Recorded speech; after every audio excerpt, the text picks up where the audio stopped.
Hello everyone. Today I will be taking a short tutorial on intrinsic pathway of apoptosis. So as we know that apoptosis occurs in two pathways, the extrinsic pathway and intrinsic pathway. So I will be discussing the intrinsic pathway in this short tutorial. So let's start. Now suppose this is the mitochondria. This is the mitochondria and this is the inner mitochondrial membrane. So in the mitochondrial matrix, as you can see this red dot, these are cytochrome C. So now what happens when the apoptotic mechanism is activated or the pathway is activated?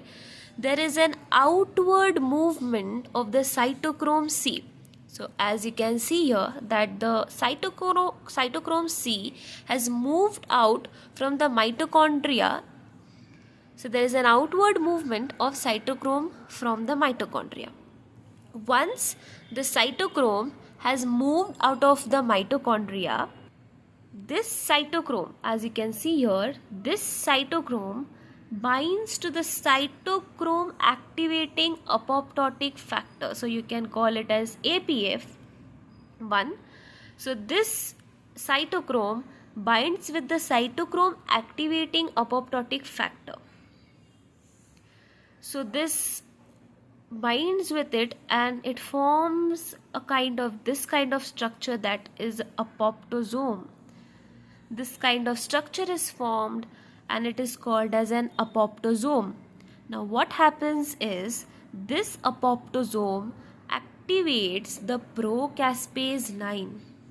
So as you can see here, the apoptosome activates the procaspase 9. So initially the procaspase is nothing but the inactivated form of caspases. So this procaspase gets activated into caspase 9.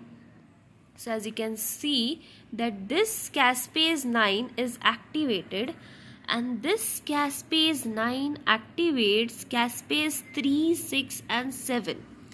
So you can see these are the caspases which activated caspases, which is 3, 6 and 7, and these caspases causes phagocytosis, which is the last step in apoptosis. Thank you.